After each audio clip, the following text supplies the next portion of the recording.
first like to invite Shri T.K. Anil Kumar, IAS, Additional Secretary, Ministry of Rural Development, MORD. Sir, if you could please come to the dais. Welcome, sir.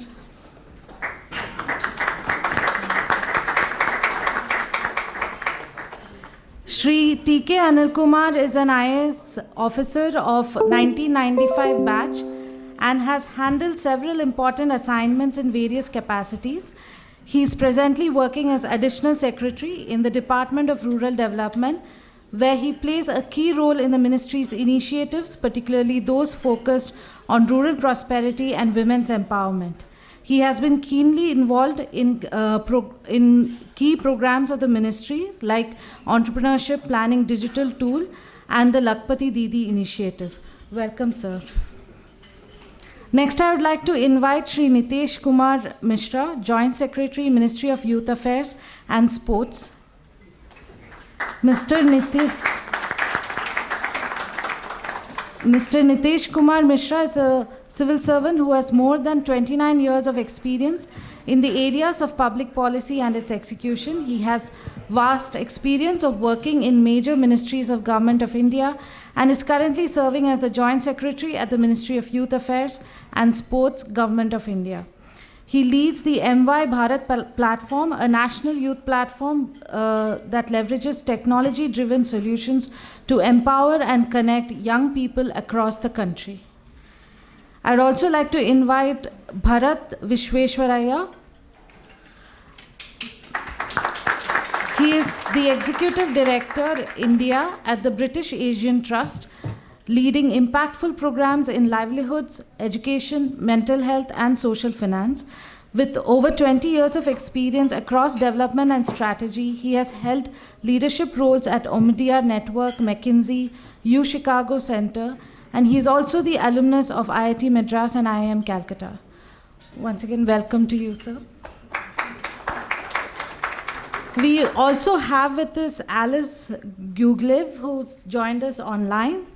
Alice is Managing Director at GDI US and serves as the Chief Executive Officer of GDI Africa.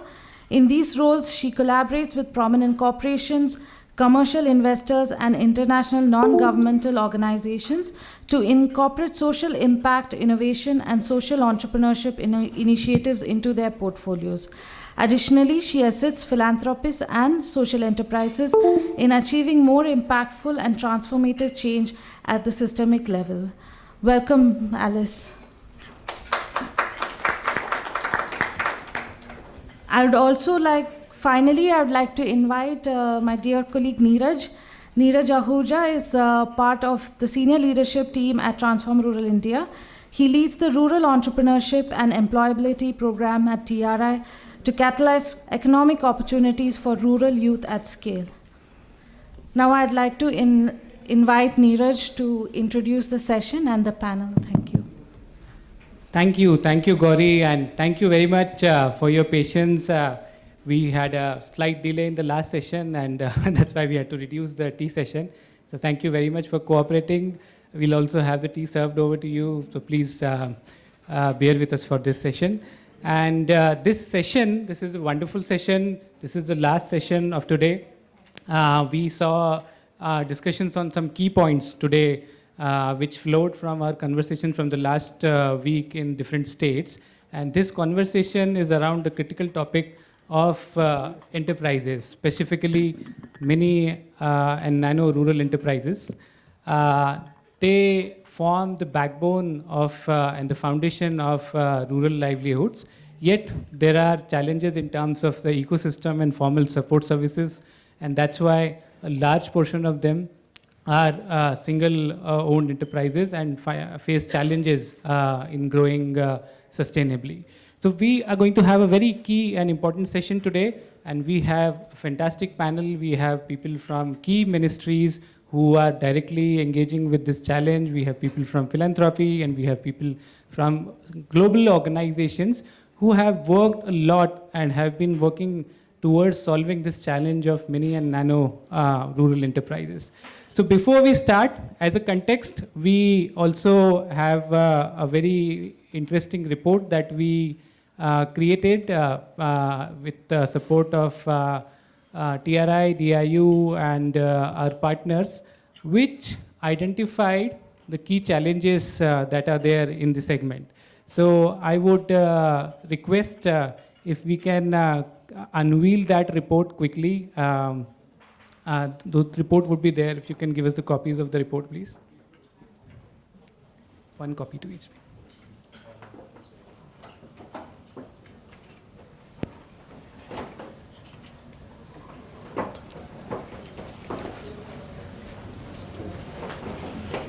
Yeah, please. So please have a round of applause while we unveil this very critical report on the state of mini and nano rural entrepreneurs. We have called it mass flourishing and how MNRE can create an economic transformation. Thank you, thank you. So just so that everyone gets key insights from the report, I have my colleague Anu Mehta. She is from Global Development Incubator and has been doing some fantastic work with a global initiative called Global Opportunity Youth Network, which is exactly what it is trying to create these economic opportunities for young people in rural areas. So I have Anu with me.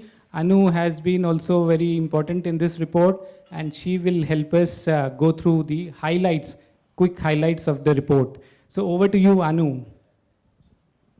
Thanks, Neeraj. Very good afternoon to everybody. And what I'm going to try to do in a few minutes over here is try to outline what we've been thinking around enterprises and development.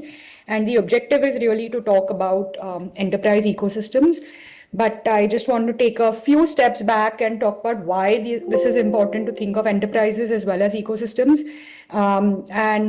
This will hopefully tee up the presentation and the panel really well to follow. So maybe if we can quickly share screen on Neeraj, if you prefer, I can share. And we can go through some of the highlights that we've been thinking about around enterprise ecosystems. Sure, we're sharing the screen. Okay, awesome. Give us a minute. It is just coming up. Sure.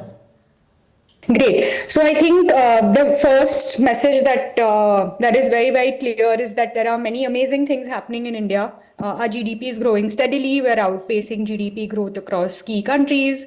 Also for the growth that we've been having, it has been a steady increase with that small outlier around COVID. That's one good thing. The second good thing that India has going for us is the very, very high youth dividend and the young population that we have. That's really an unlocked, that is an opportunity that's waiting to be unlocked. The thing that we now need to think about, though, is this blue colored line in the graph, which is the employment elasticity. So how many jobs are being created in proportion to GDP growth, and that has been largely stagnant after a spike around FY19. And so the thing that we have to think about is two key things. One is how do we create more jobs with respect to GDP growth?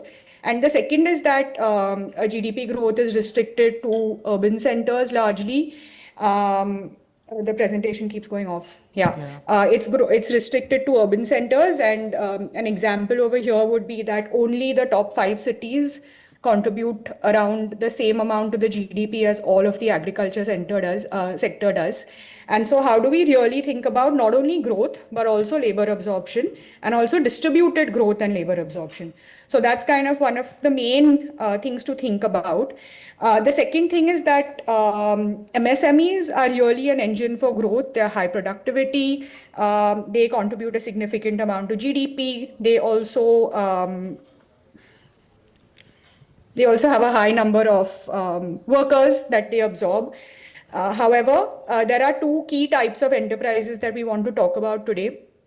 If you look at the third bullet point on the screen, you can see that almost 94-95% of enterprises are either single person enterprises or 2 to 3 person enterprises, and only about 5-6% actually have hired workers. So how do we really shift this dynamic? And secondly, how do we really think about localizing value chains. Is there a problem with the So I sharing? think, Anu, if it Yeah. is possible for you to share, I think there's some technical glitch over here. The report keeps going off. Yes. Sorry, Just give sorry, me a moment. everyone. Please, digital technologies, they fail us when we need the most. No worries. Let me just share my screen quickly.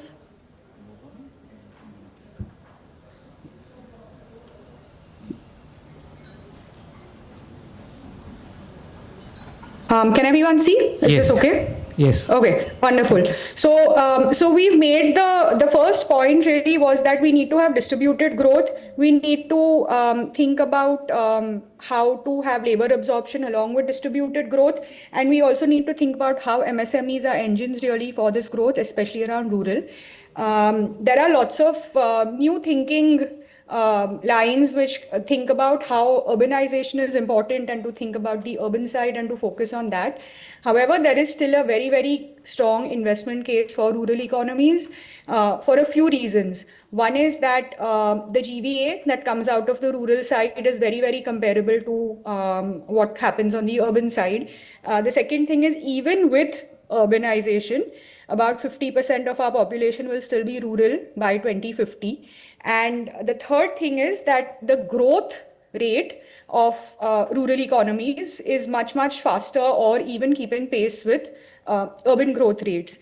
And if you can see the slide, the chart on the right-hand side, you'll see that there are many new interesting kind of sectors that are coming up. So there's one around renewable energy and equipment manufacturing. So to think about that and very, very high growth rates around that.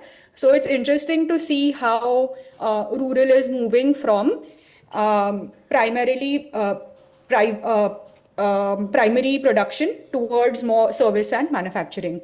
So that's kind of the second point to think about how rural is a good investment case even now. The next one is to think about what in rural, right? What is the focus? What should we double down on? What should be the growth trajectory, etc. This is really interesting for a few key reasons.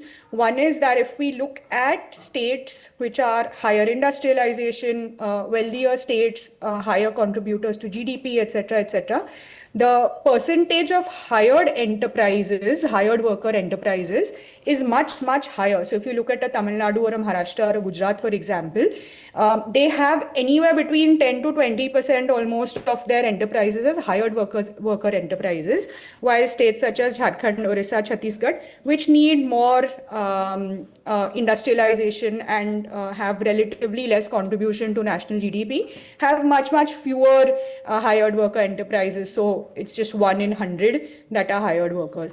So to look at this chart and to see how we can correlate this kind of like per capita income with levels of industrialization and with levels of hired worker enterprises. It's very interesting to make the case for HWEs for a few reasons. One is that we can see that there's a plateauing growth potential with single worker enterprises, and there is not much scope to create labor absorption beyond a point. But what is needed really is to be able to push hired worker enterprises, but also support small enterprises to graduate to becoming hired worker enterprises. And this really sets the stage for what we need to do as full ecosystem development for an enterprise, right? So when we have small enterprises and we want to have them graduate to hired worker enterprises, what has proven successful is end-to-end value chain development. There are isolated pushes that have been happening, but they've led to, over the past decade, stagnating returns or even in some cases diminishing returns. One example is around primary sector pushes to increase productivity, but if there isn't localized processing, if there isn't logistics, cold storage, etc., then prices fall, prices plateau, and then prices fall, right? So that's one example. The second example is if we look at MSMEs and look at states that have invested in MSME infrastructure but haven't done forward-backward integration, then we have warehouses, we have cold storage, etc. That is less than 50% utilized capacity, right? So then that becomes a wasted expense for infrastructure when ecosystems are not built out. So this is the whole universe of things that enterprises need for end-to-end value chain localization and development in order to be successful. However, the interesting thing is that not all states and not all districts will need all of this work, right? It depends on the maturity of the state, the maturity of the existing ecosystem. And that really goes to the next point on what is needed per state. And I won't go through this table in detail. We can share the slides with all of you a little later. But there are two interesting points to note over here. One is that we will see that more mature states such as Maharashtra, etc., have a different push from the government, while there are less mature states which have more around kind of like SHG growth, etc., rather than creating global contracts, global supply chains, and things like that. One very tangible example from Maharashtra is that we're looking at radiating tomatoes so that the shelf life increases, it removes infestation and the shelf life increases so that farmers can get some more stable income. And so that's a targeted push towards generating export potential and things like that. And it really changes by state and even by district. What is really interesting is that we did a little survey of over 500 entrepreneurs from across the country, and the same kind of insights emerged, right? So if we look at, for example, access to finance, a state such as UP, which has more micro nano enterprises, only 17% entrepreneurs that we spoke to had applied for external financing, while in Tamil Nadu, 100% had applied for external financing and over 98% had even received that money within 3 months. So how are we looking at these different states with different maturity around enterprises and ecosystems, and also different strengths around nano enterprises, SMEs, etc., and then creating solutions similarly. Similarly, in UP, Maharashtra, there are differences across how many people are aware of government schemes. So there's a high awareness in Maharashtra, but only half of the people who had heard of these government schemes had applied. So how do we then shift to A, creating awareness, and then B, having more people apply for schemes that already have budgets allocated to them, right? So this becomes then a double push. And then similarly around markets, we can see that in a state like UP, which has many small nano mini enterprises, the main selling channel was the local ecosystem. So that was for 94% of entrepreneurs. However, in like a Tamil Nadu, for example, the main product channel selling came from orders that came from outside, and also around almost 70% entrepreneurs already use digital promotion, right? So how do we look at these types of different awareness levels, access levels, and then also who is doing what really well and who can learn from each other, because everybody has lessons. So like a Maharashtra, Tamil Nadu can learn from UP on mini nano enterprises, while UP can learn from the others on slightly larger enterprises with hired workers. So there are much more detailed results of the survey, which we can share separately. This is just some highlights. And I will I'll leave this screen up to lead into the panel discussion with 5 key points that I wanted to make.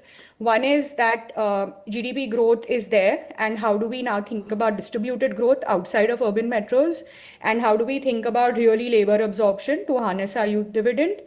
How do we think about rural India and do specific targeted investments in rural across mini nano enterprises, but also SMEs?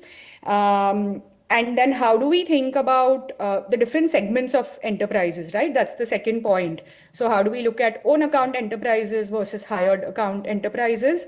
And a very, very interesting thing that's come up as a result with discussions from our colleagues at TRI, with Anish, etc., is that there's really a new definition of enterprises that's emerging, right? Which is like your micro, nano, rural enterprises. So what Anish is now calling MNREs, which is essentially enterprises that have been fundamentally informal, but they have now become formalized very, very quickly due to registrations for things like GST, Udyam, right? Everybody is now registering for Udyam. So even tiny, tiny enterprises have Udyam registration, they have local licenses, etc.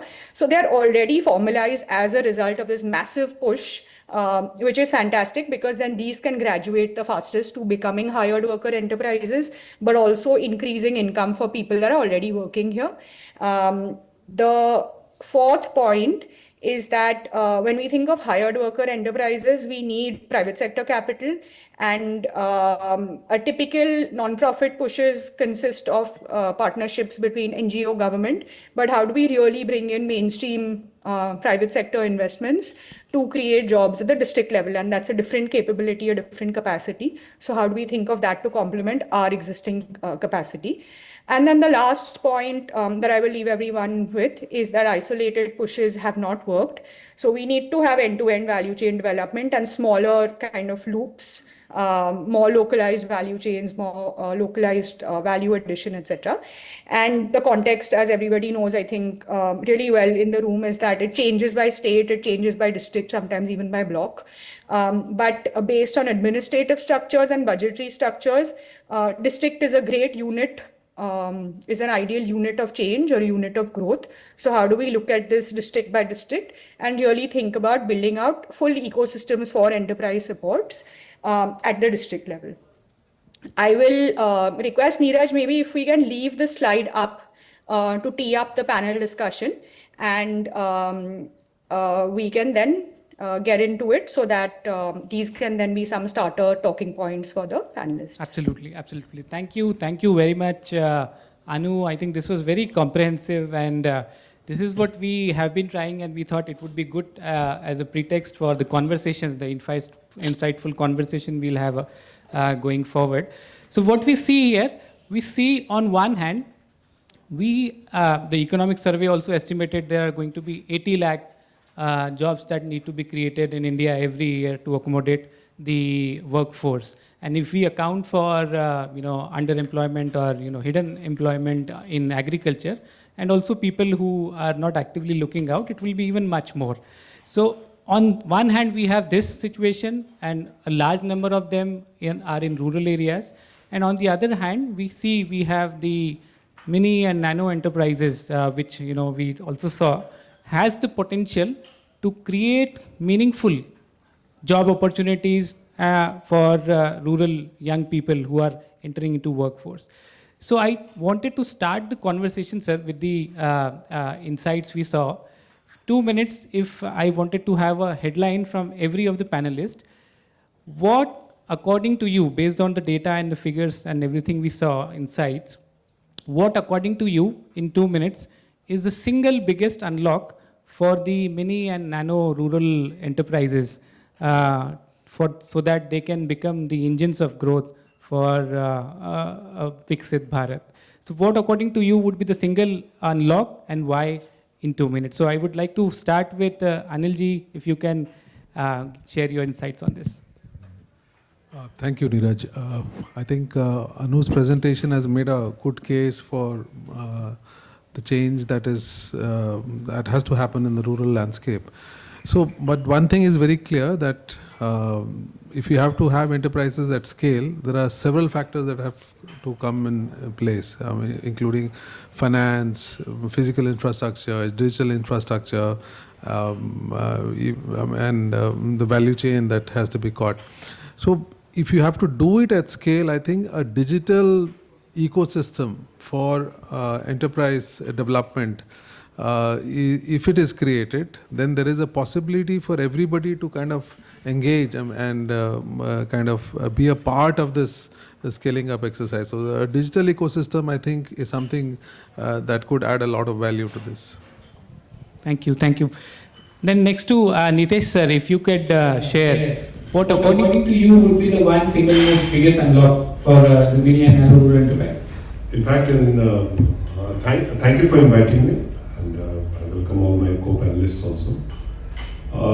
In fact, in the presentation only it was shown, I will pick from there only. The youth dividend, when we talk about youth dividend, so right now if we have around 65% of our population, which is below 35 years of age, and we will be like this till 2042, the point of inflection will come. So that is the biggest asset which we can unlock, and this is something which is unique available to us. And if we unlock this, then this can bring change on the ground. And my co-panelist has also talked about the portal. I will talk about it. We have developed a portal, but I will talk about it in my class. Thank you so much. Thank you, Niteshji. Bharat, over to you. Thanks so much, Rajan. Thanks so much for having me here, first of all. I'll just preface this with a little bit of, just for those of you who don't know the British Asian Trust. We work with diaspora essentially from the UK who are interested in the development of India. And increasingly we are starting to work with diaspora from the Middle East and other parts of the world as well. Of course, a community that really cares about India's growth and development. And that, with the mandate, therefore, based on the diaspora of sort of looking at slightly different solutions from what has been tried in the past. One of the things that we've become best known for is our work on what are called impact bonds. Now, this is a mechanism of directing finance in a way that focuses on specific outcomes. So the one high-level unlock that I would talk about is just to say that the focus on specific outcomes as opposed to activities, which historically the development sector has always focused on. And so we might have activities that are focused on, let's say, specific aspects of enterprise creation and so on. But instead, if we have a much sharper focus on outcomes, that could then also give us a lot more insight into what specific bottlenecks there might be, whether it be access to credit or other areas like that, which then need to be unlocked further. But I think as long as we have that overall focus on the outcomes that we are looking to create, in this case, it might be, let's say, the hired worker enterprises being created. But a sharp focus on that would then sort of give us a better sense of what specific aspects need to be worked on. So just the sector as a whole, starting to focus more on outcomes. Thanks, Bharat. And now coming to you, dear Alice, I must appreciate it is very early in the morning and Alice has kindly agreed to be on this panel virtually. We had actually in person reserved a seat for you here. We would have loved to have you here, but as we have it, we thank you again for joining us. Over to you, Alice. What, according to you, would be the biggest unlock for the MNRE segment? Thank you so much, and really appreciate the opportunity to participate in another wonderful event. Congratulations to the TRI team for hosting again. As a quick preface, I've worked for about 30 years in finance, corporate strategy, including about 20 years in India. Over the last 10 years, looking at quite a bit of local rural development, especially in livelihoods and economic inclusion. And although that has been successful at a very micro scale, if you will, it really hasn't resulted in the significant labor absorption that we would like to see. So I would summarize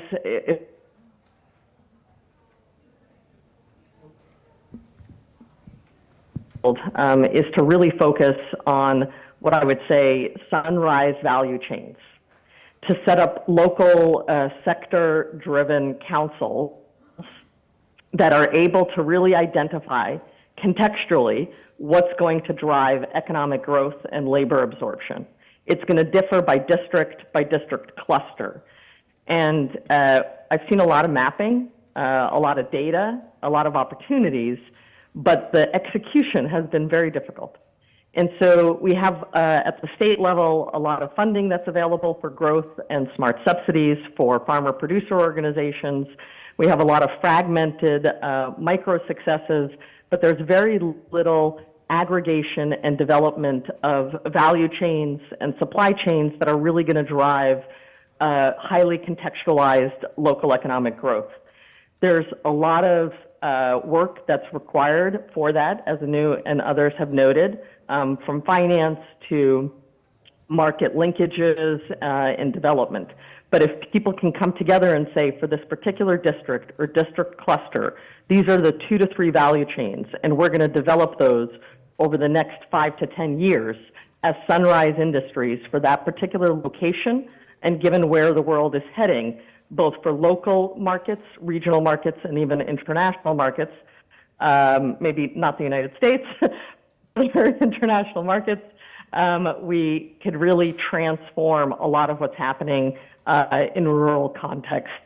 So happy to elaborate these structures in other parts of the world and can share a bit more on that as the panel progresses. Thank you. Thanks a lot, Alice. So I think all the key elements I think have come up very nicely. We talked about the ecosystem, digital ecosystem, focus on young people, outcome-based financing, and a place-based approach of developing very hyper-local value chains. So I think all of these are very critical, and thank you very much. Now, I would like to kind of take this further to have more deeper conversations on each of these.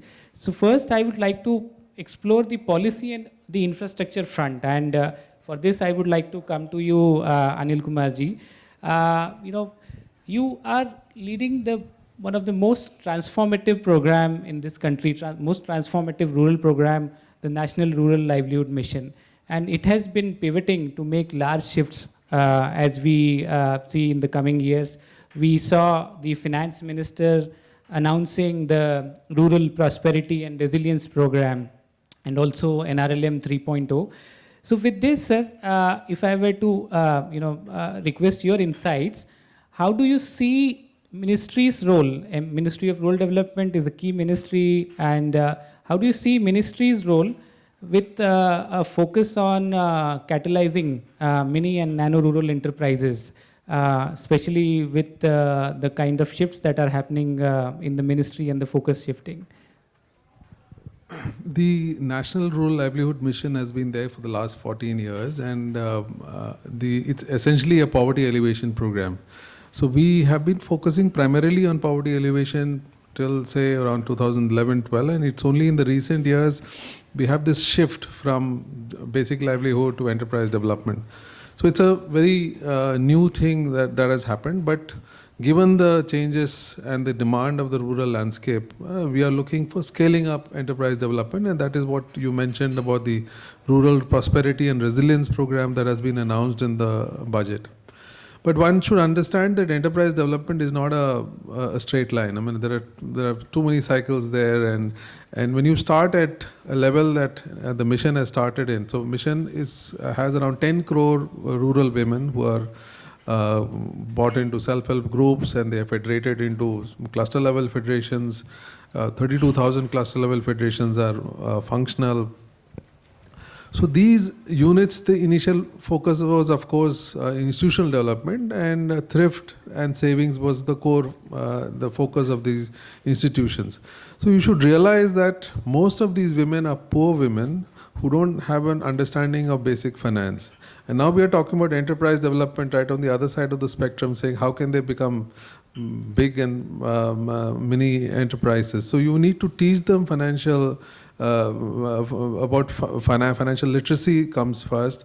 They have to get into saving, they have to get linked to the market banks, and then get into a stage of enterprise development. And when enterprise development, there are cycles there where you have to kind of understand what you want to do, and the ideation of that product has to come about. You have to have a market for it, you need to have credit for it. So there are several cycles there. So it's not an easy task. So the mission has, since 2016, done some volume of work in this direction. The Startup Village Enterprise Program was launched in 15-16, and although it's not done at a very large scale, we have touched close to around 1,100 of the 7,000 odd blocks in the country. So 1/7 of the country has been covered. But the biggest learning has been that we had a study done, and the report came in this year, and they found out that 50% of the women who were successfully running enterprises were 7th pass. So there were people who were hardly literate and they got into financial literacy, got into enterprise development. So that kind of change has happened. How has this happened? It has happened primarily because we created an ecosystem. So just next to the village, you have a block resource center, you have a mentor, you have a block manager who's, so there is a whole ecosystem where somebody known to them. So the community resource person is a very key element in that, and a community resource person is a man from the society. So that person is known to this woman. So he's able to ring up, get these kind of facilities. So I went to Ramnagar a couple of months back just to understand how does it translate when we talk about industries. Most of the infrastructure stops at the block level. When we talk about at the village level, that kind of network doesn't exist. Unless you develop this network, strengthen it, provide these kind of services, we can't talk about scaling. When I talk about scaling, it's like when you're looking at 10 crore women, 3 crore are by and large ready. I mean, you heard the Lakpati Didi program. So we had 1.5 crore Lakpati Didis who are already there. So there is a pool of around 3 odd crore women who are ready to do this jump. But there are 7 crore women who have to do the whole process of learning. So when we are discussing this whole issue of the Rural Prosperity and Resilience Program, we are taking a hard look at the successes that we have seen in the Startup Village Enterprise Program. We are looking at how it can be tweaked. But my understanding in the last 8 months has been that unless there is a full-fledged ecosystem that handholds these people who are smart, who would have anyway made it out of the society, would have done it anyway. But the challenge is to get a substantial portion of these people out into enterprise development or into higher order activity. So that ecosystem creation is something that we should be addressing, and hopefully going forward, we are on the anvil of launching this Rural Prosperity and Resilience Program in 100 districts. So we are getting into the nitty-gritty of it all. So hopefully when we roll it out, all these issues will come in, and we will learn from these kind of discussions across the country. Thank you. Thank you, sir. I mean, you laid out a very important point here on the ecosystem part. So I'll quickly, bring you, Nitesh ji, here because, as you rightly said, India has a demographic dividend and it is going to be there for another 20, 30, 40 years. And that is the strength that we have. And most of it is in rural areas. Secondly, we see now that in Ministry of Youth Affairs policy also, the new policy, the youth policy, also has specific sections on workforce participation and skilling of young people. So, sir, based on that, and I think you have a wide experience across different ministries of over 30 years now, and you now also lead the My Bharat platform, which is a digital innovative platform for young people. So how do you see Ministry of Youth Affairs program shift so as to support young people in rural areas to catalyze entrepreneurship for them at scale? Thank you very much. First of all, I will like to totally agree with my co-panelist. We need to take the ecosystem from block to panchayat. When we talk about block, it is around 6,500, 6,600. To panchayat, which is around 2.53 lakh, and then to villages, which is around 6.5 lakh. So a digital medium can be a big leveler. And I will like to talk about Mera Yuva Bharat platform. This is, in fact, Mera Yuva Bharat is not only a platform, it's a physical system. It will have a physical presence, and it will be having a very strong digital presence also, because youth is now more and more connected through the digital thing. So basically, Mera Yuva Bharat platform has been launched by Honorable Prime Minister on 31st of October 2023, and it has around 1.85 youth registered on this.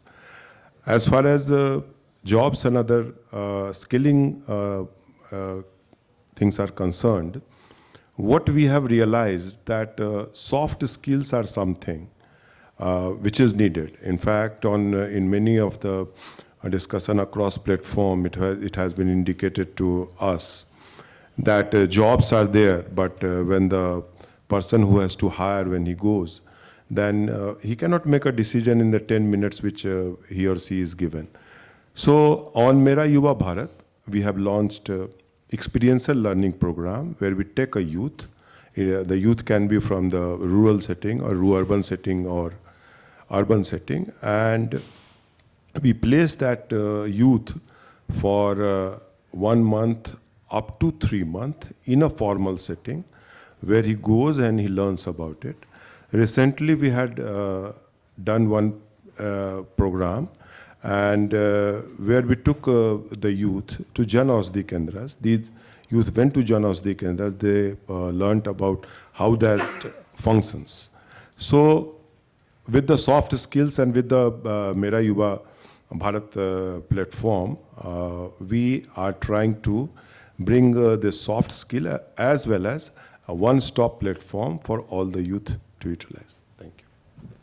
Thank you. Thank you, sir. I think this is very critical, and I would just, add here that this idea of a phygital platform, because, we have this very innovative digital platform, but to get access to that, especially for rural young people, so you need a phygital kind of a platform which helps them to get access on those platforms. So I think this is very interesting, and I'll come back to that. But before that, I'll come to you, Bharat, quickly.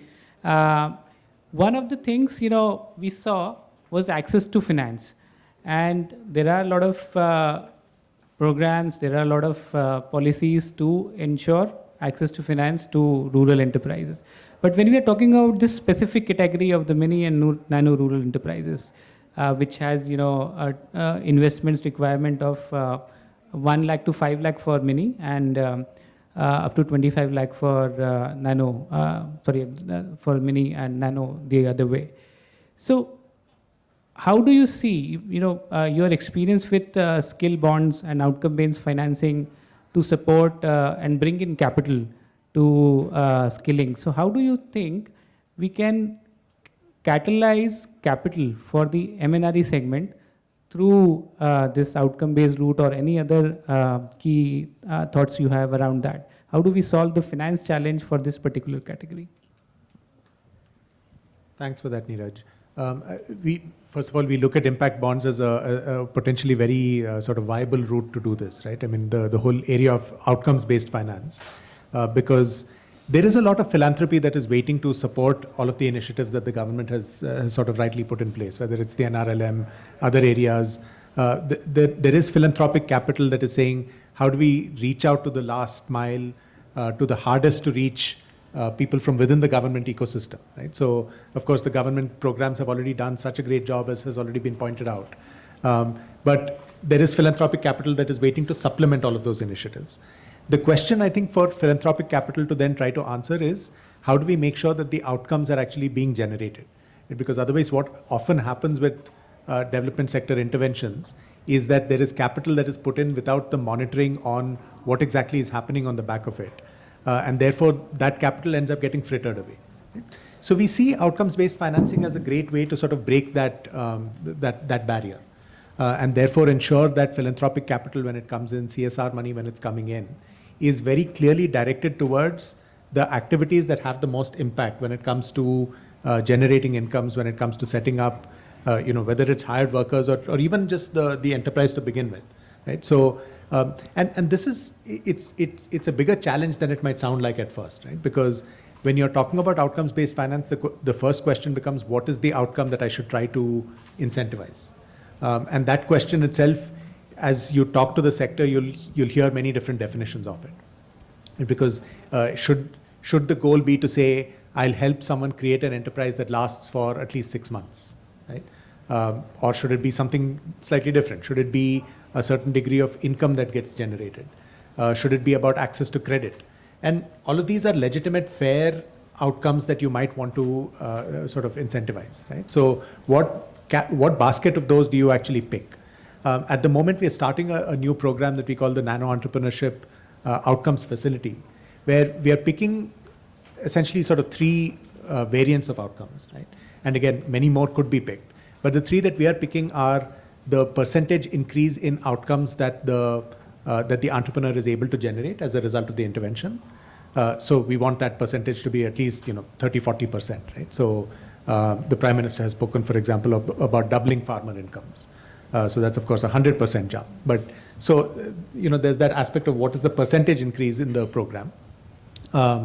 The second aspect being a certain base level that you want the income to reach, right? So again, programs like the Lakpati Didi give that floor at about ₹1,00,000, right? So can you reach annual incomes of at least ₹1,00,000? Because if you're doubling from say 30 to 60, that's still maybe not transforming the individual's life or the family's life, right? So can you set a certain minimum threshold?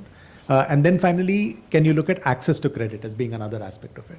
So the moment you put in outcomes like this, our belief is that it will start to catalyze philanthropy a little bit more to say, okay, it's the outcomes that we are getting are very tangible and clear, and therefore the confidence with which you can mobilize more money and put more money into these sorts of initiatives will go up.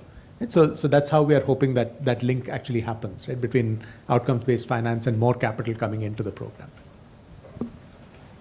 Thank you. So I think this is critical, and I would like to just probe this point a little further. And I see also Alice also has a background on finance. She has been working around this space for a long time. So we saw there is a big gap for MSMEs in India in terms of access to finance. So around $530 billion is the gap when it comes to MSME, and it would be further for the small and nano enterprises. So how do you kind of look at this problem? It's a huge gap that is there in terms of the demand and the supply of capitals, and this is much more complicated in rural area. So I would like to first have your thoughts, Bharat, and then I'll also with this question go to Alice on how do we narrow this gap. So one, you said about outcome-based financing, but what according to you can be done to narrow this gap of $530 billion in terms of demand and supply of the credit for rural enterprises?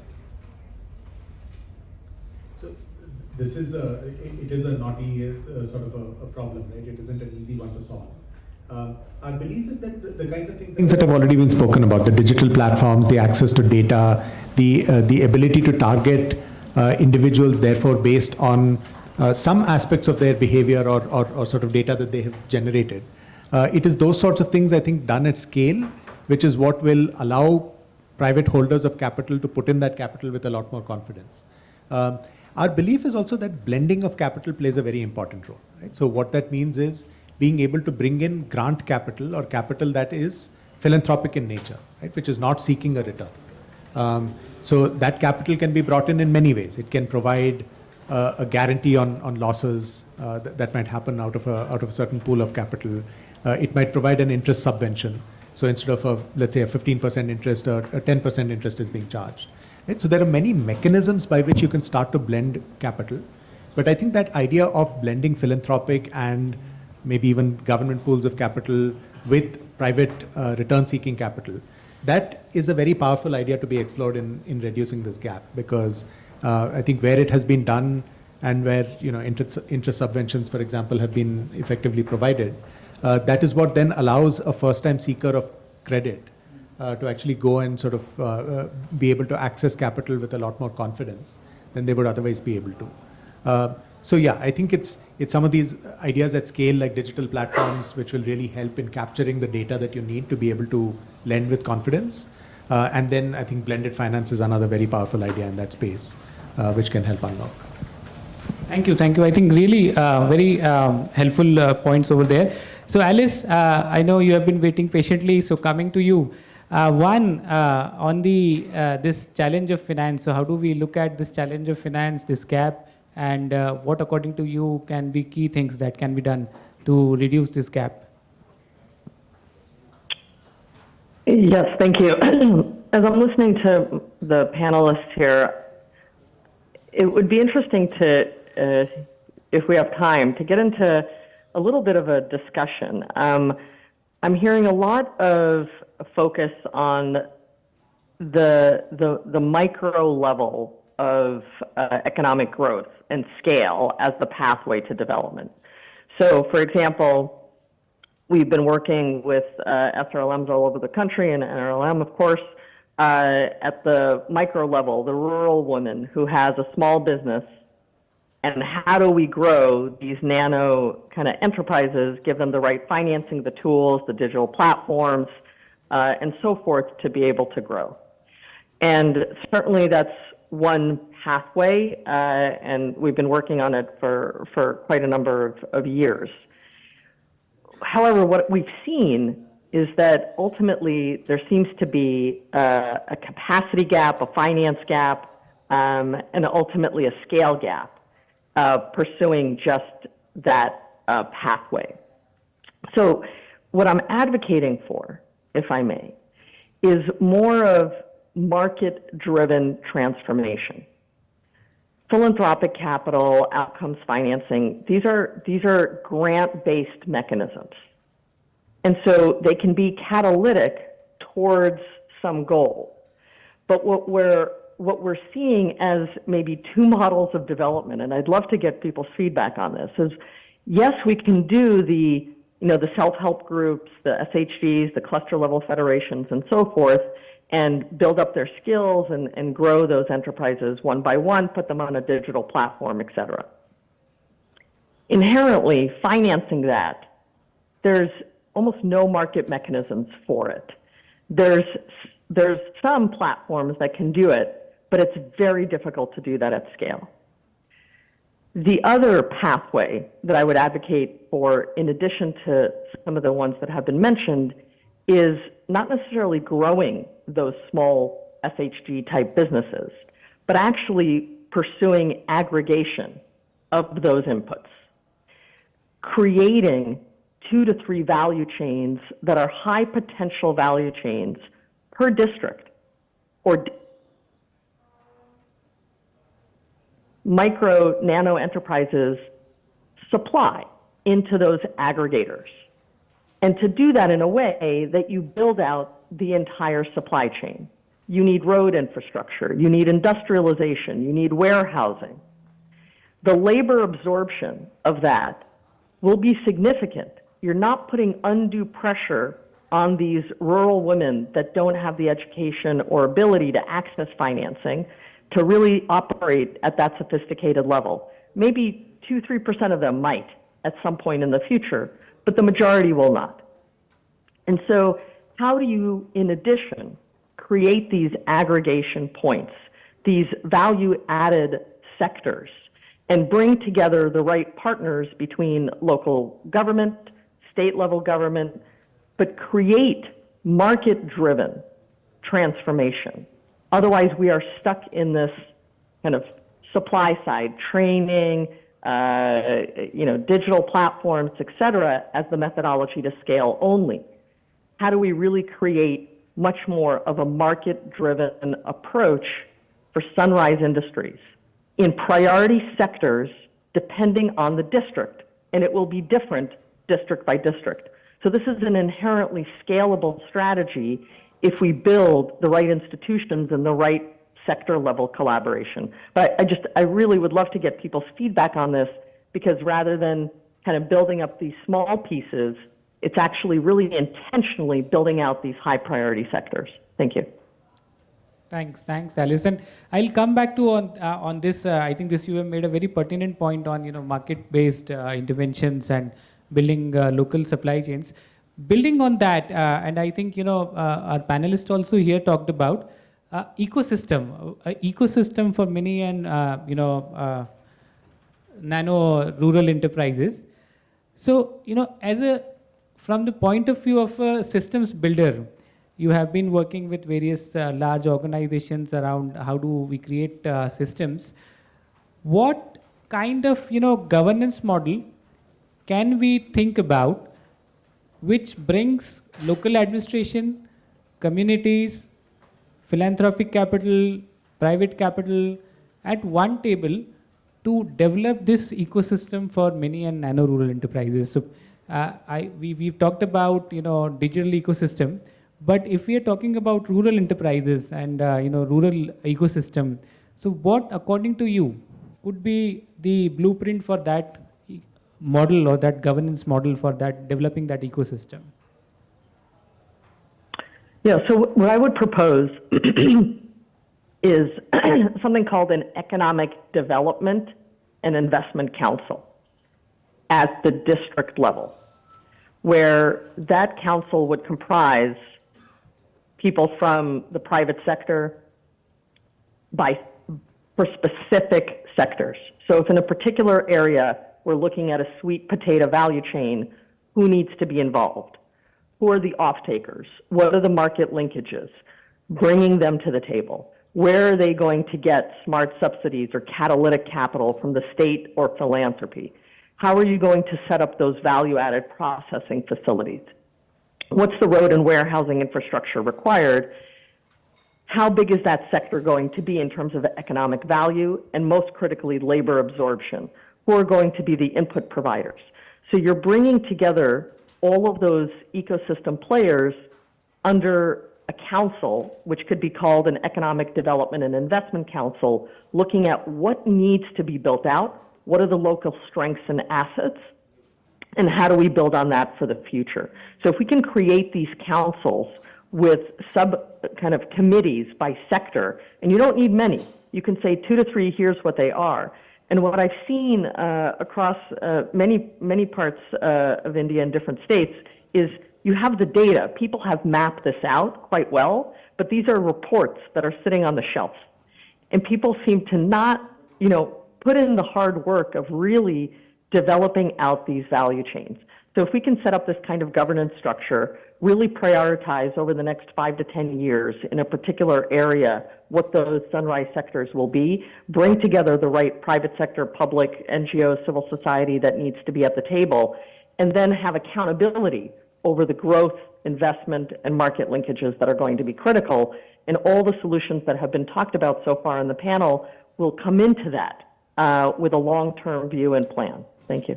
Fantastic. Thank you, Alice. I think this is a very, very interesting point that you have made about, having an economic development and investment council at the district level to the district thinking about how do they bring in investments, what kind of skills are needed, what kinds of investments are needed.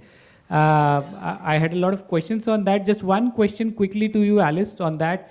Are there any examples of such economic development councils you have seen in other countries which work and which we can learn from here in India?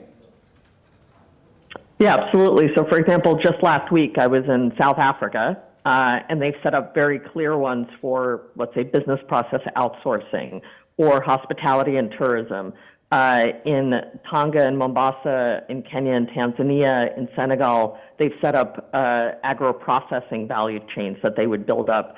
For smaller places like Singapore, they have entire economic development sector focus areas where you're essentially institutionalizing these councils that are focused on labor absorptive economic growth.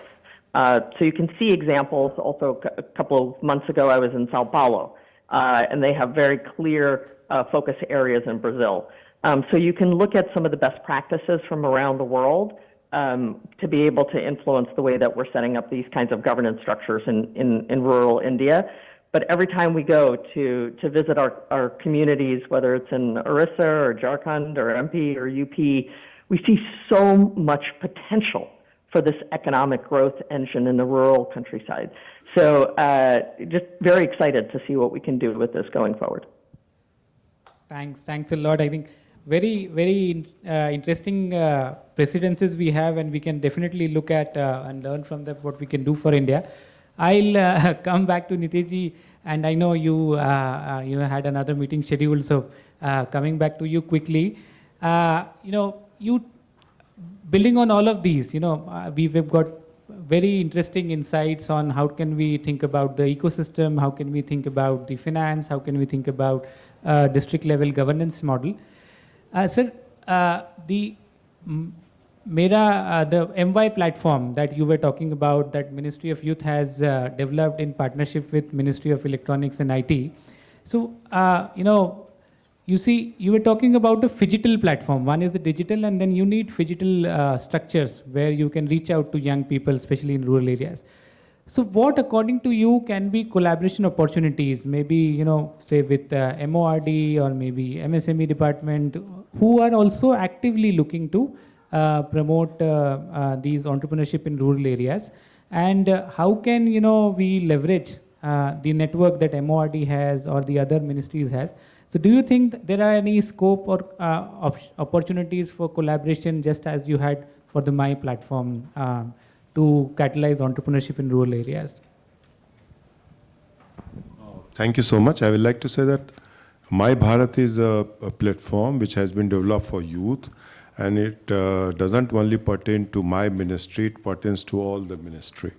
So all the ministry can have their page, and this platform has been created so that all of us can come on same platform for what we offer to youth. That is one. And I will also like to tell you that when we talk about youth, youth is a segment of problems, segment of population, and we cannot divide that into rural, urban, health, or finance. So that's why this portal has been created, so that everyone can come together. At the same point, I will also like to talk about what Alice has said, that the whole solution cannot be only supply driven. It has to be from the demand side also. So it is not only government. Like what you are saying in point 3 and 4, that is equally important. 4 needs to be done if we want to unlock that whole potential, and the 3 also needs to be converted. We have, when we talk about 3, we have seen such kind of thing being done in startup sector. So if the 3 is done at the rural level, then it will totally open up a new environment. Thank you so much. Thank you, sir. I think this is really helpful. With that, I'll continue this and come to Anil Kumar ji. Sir, you talked about the ecosystem. You also talked about the work that the ministry is doing. So if you can kind of delve a bit deeper on what kind of institutional or policy mechanisms are being considered in MORD to one, enable and create this ecosystem. And when you have various programs, you have SVP, you have RCT, DDU-GKY. There are a lot of programs who are in a way working towards this particular goal. So what, according to you, is the institutional or policy mechanism that we can accelerate to create this ecosystem for MNREs in MORD? So as I mentioned, the enterprise development journey has been pretty short. I mean, it's been 3-4 years where you kind of moved in that direction, and certain baby steps we have taken. So some of them successful, some work in progress. So convergence is a major thing, because enterprise development is handled by several ministries. It's MSD, MSME, various other ministries are involved. So convergence with them is very critical. But there's a very shining example of how convergence can happen seamlessly. There's a MOFPI example, the Food Processing Industries Ministry. So there we have been able to tap into the kind of schemes that were given, and we have nearly tapped around 1,000 crores. So there is a fairly seamless kind of an integration that's happened, but that might not be true for other ministries, but we are working with them. We've had an MOU with the Skill Development and Entrepreneurship Ministry. We are talking to MNRE, the textiles also we have an MOU. So we are working so that seamlessly, if the schemes that are being given by other ministries we are able to tap into, it will do a lot of good. Finance is another area, because nothing works without finance, right? So, and as Alice pointed out, sustainability is key. You can't just look at the supply side. You need to look at the demand side as well. So a good part of the self-help group movement has been that they have showcased that they have the capacity to pay back. So our NPA is around 1.7, which is probably the lowest. And that is the reason they are able to get loans. So they have tapped around 11 lakh crores. So in that direction, we are moving towards individual loans, and we are trying to do tailor-made projects and we are having MOUs with banks. We have set new targets to them. Yesterday only the Honorable Minister had a meeting with all the banks and told them that how important it is. Another aspect, the policy change that we're looking at is again a digital backbone for the entire ecosystem of the SHG movement. So we have something called the LocoS, which has been launched in the last 2.5 years. It is stabilized now. It's a one-stop shop. So anything that the SHG does, we are engaging. So moving forward, we will engage with Udyam SS, Udyam registration. All that will be done through the platform. So we know what are the gaps. And the philanthropy is also another area that we are looking at, to look at examples, find out what works in the field. So these are examples that we have attempted at. Going forward, the rural resilience program that is to be launched, we are actually in discussion about catching these 2-3 value chains in a district. We're talking about 100 districts. We're talking about micro plans for the districts.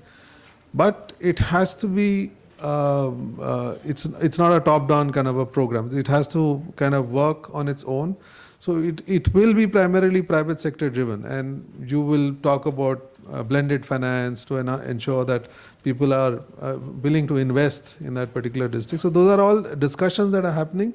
Hopefully those will fructify in the coming months. Thank you. Great. Thank you, sir. So picking up on that, sir, you talked about Lakhpati Didi also, and I would, just bring here quickly Bharat in. Bharat, you also have a program on empowering girls in India, on the various challenges they face in terms of transition from education to employment. So according to you, based on what Anilji also said, based on what Niteshji also said, we kind of didn't speak much about what kind of gender sensitive incentives or policies that we should be having in order for women, especially young women, to be able to get access to all these opportunities that we talked about for setting up their enterprises.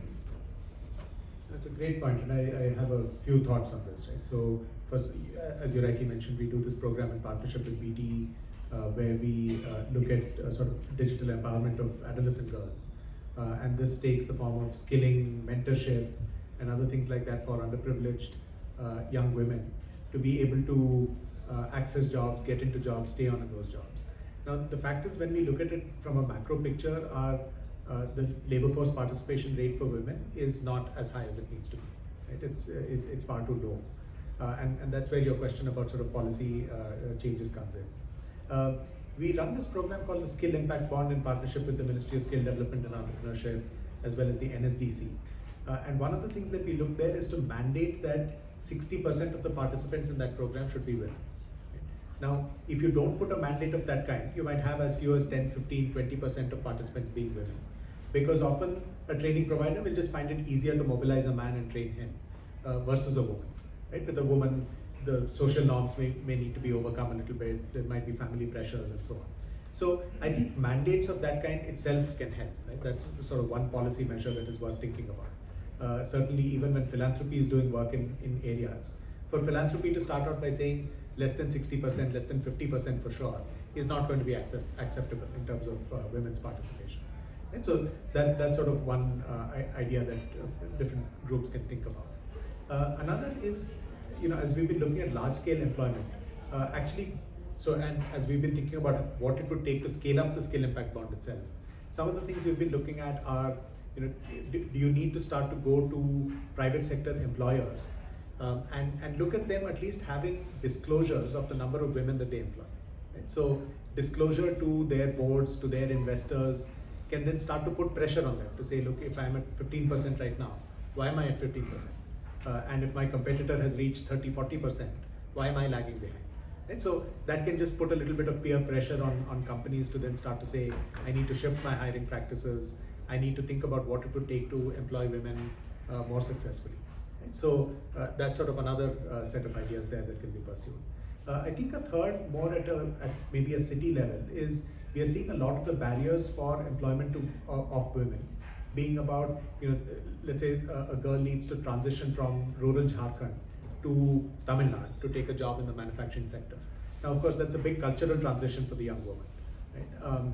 But also with that, there is the question of access to housing. There's the question of sort of ability to navigate the city safely, and so there are also infrastructure questions about what the city can put in place.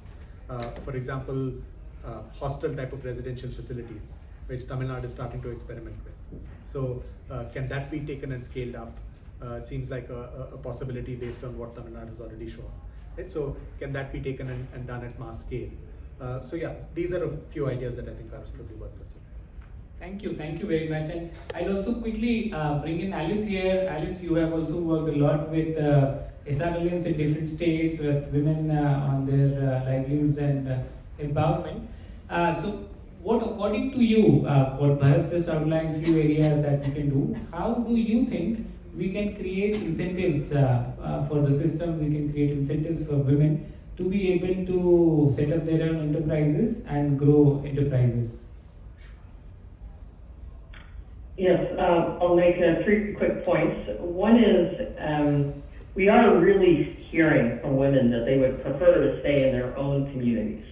They don't want to make the trek to urban locations, all the issues that have just been articulated. So what we're really trying to focus is creating local opportunities for women. This is what they would strongly prefer. The second is we are seeing other issues, even outside of finance, as being so challenging for women. The 2 I would highlight are childcare and safe transport. And so if it's more of a formal job, and they have to move from their current area, how do they have those 2 issues taken care of? Safe transport and trustworthy childcare.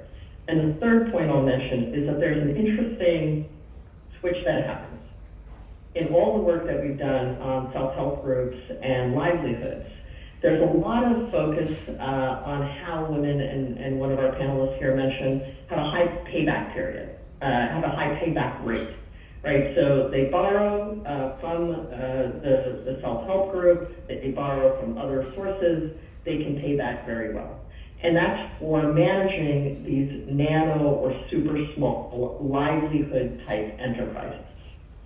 Well documented, there's a lot of faith in that. Can we do that at scale? We can, there's a lot of focus there. However, as soon as something becomes an SME, eligible for more commercial type financing, it's massively underrepresented for women. There's a huge drop off where all of a sudden, trust who's an entrepreneur for real, it's gotta be a guy. And so in terms of bank financing, commercial financing, even anything larger, the gender ratio flips dramatically.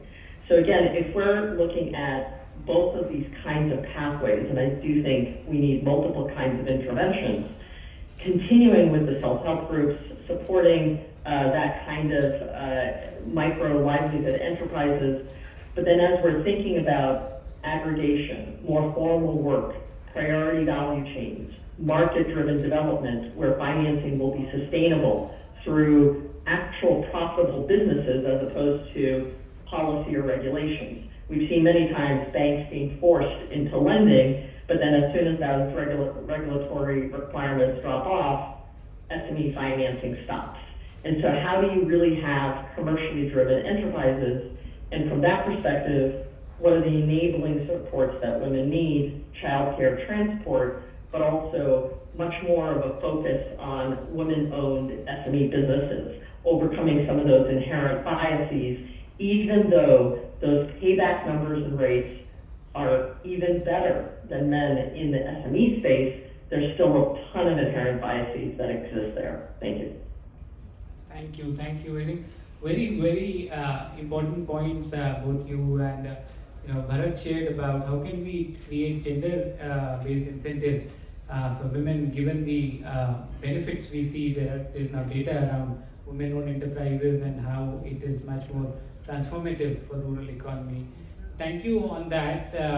And with that, I think there are many more questions I had, and I would have loved to get into much more details.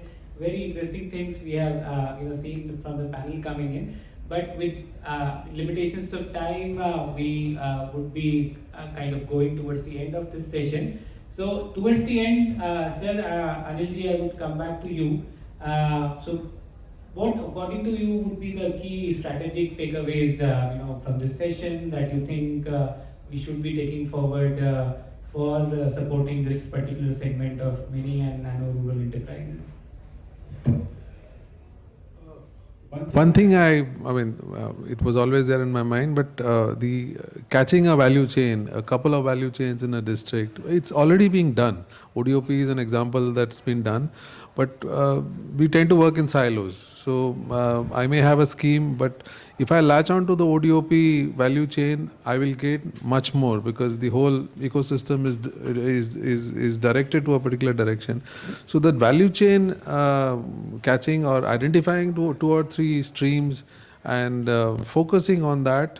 And of course, with the ecosystem, without the ecosystem, it doesn't work. But catching that couple of value chains in the district would be a good takeaway. I mean, it's a very good takeaway from this discussion. Thank you. And maybe also, just to add on to that, kind of, having a gender smart, maybe procurement policy from the government. So maybe, once the procurement policy, we already have to procure a percentage from MSMEs.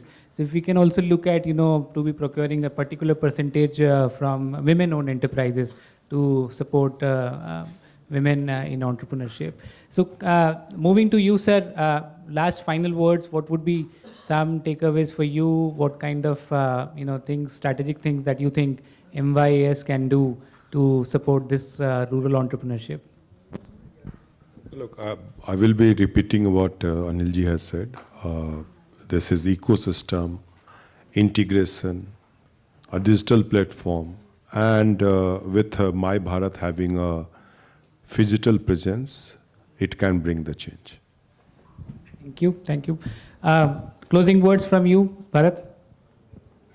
I think just sort of finding ways to tap into the entrepreneurial energy that already exists at the district and village level, right? Because in all the programs that we run, we find that there is a tremendous amount of creativity, energy, passion that exists.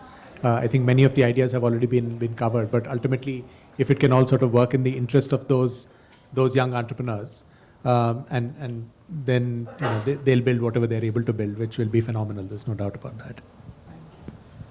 Over to you, Alice. I think we have lost Alice. Alice, are you able to hear us? Alice, are you able to hear us? Now I can. Sorry, I think we lost you. So we were just wrapping up the panel, and now I just wanted to, quickly have a quick final closing comments from you. What, according to you, would be the key strategic takeaways from this session? Yes, thank you so much. I think I would just note four takeaways, if I may.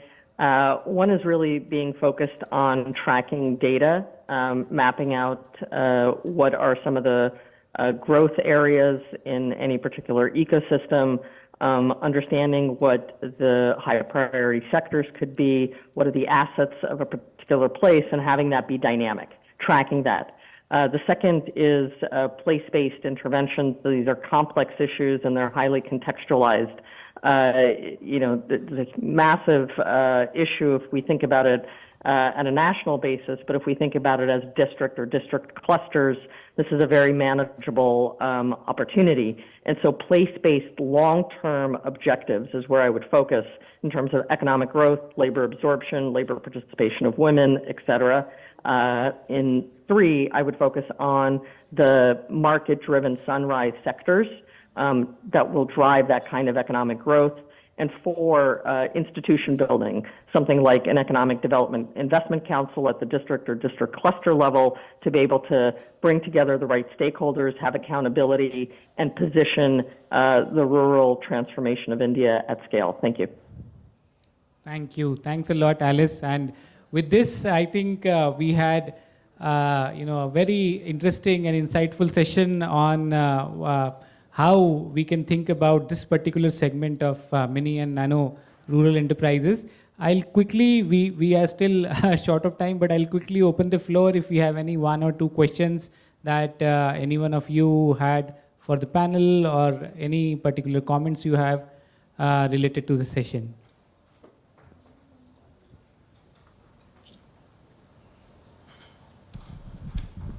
I'd just like to quickly know, why do you think...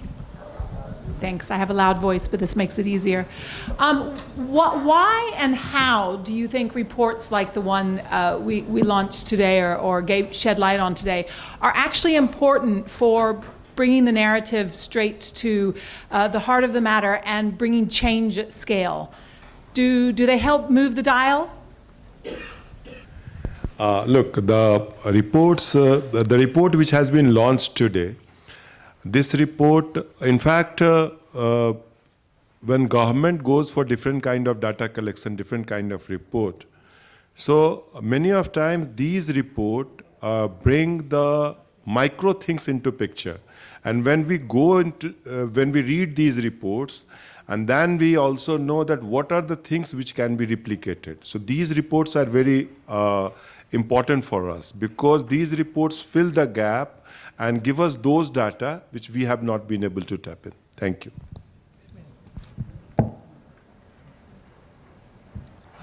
Bharat or anyone of you would like to respond to that? Yeah.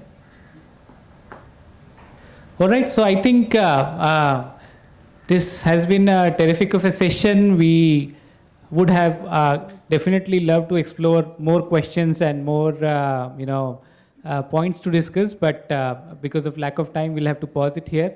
I would like to thank again for the esteemed panelists to join us today. This was a wonderful conversation, great insights around policies for MNRE, around a district level investment council, digital support services for hubs, outcome-based funding for rural enterprises, gender-sensitive and incentives for rural mini and nano enterprises. So I think all the key areas were covered, and there were some very important interventions, some very important ideas that emerged from the conversations, and would definitely be interested to follow up on that and work towards ensuring we are able to mobilize and catalyze this very important segment of our rural economy, and it has the potential to create quality jobs for all the young people, for all the women we have in rural areas who are looking for quality job opportunities. So I hope all the conversations, the ideas, the insights were useful for all of you. It was certainly very useful for me and for us as we work towards this challenge. So with that, I'll officially call this panel a close.